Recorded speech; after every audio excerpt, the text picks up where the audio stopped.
A Dane County organization is investing $25,000 into a Madison East Side community impacted by gun violence. The money is being granted to grassroots organizations working with the Harmony Apartments neighborhood to create change. WMTV's Tyler Peters joins us now. And Tyler, this was all coordinated through United Way of Dane County. The organization developed a task force of 11 people, 9 who are current residents at the Harmony Apartments. Together, they've been working to overcome challenges in their community.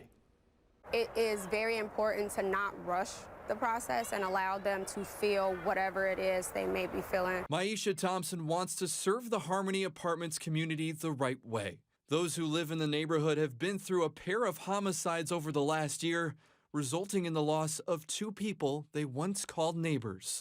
Whether or not if it's sadness, grief, anger, they are entitled to their emotions. They are entitled to their opinions about how the community, the people in our community is responding. Thompson's organization, More Than a Conqueror, was granted a share of a $25,000 micro investment from United Way of Dane County. The money will be used to strengthen the Harmony Apartments community. We didn't tell them what they needed, but we worked with them to figure out what they needed.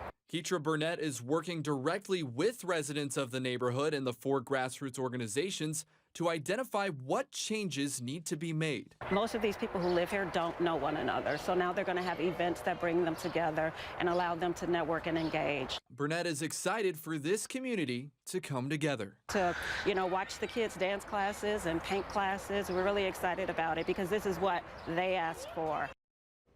United Way usually invests its annual micro grants across several communities in Dane County. This year, the organization decided to invest all of it into the Harmony Apartments.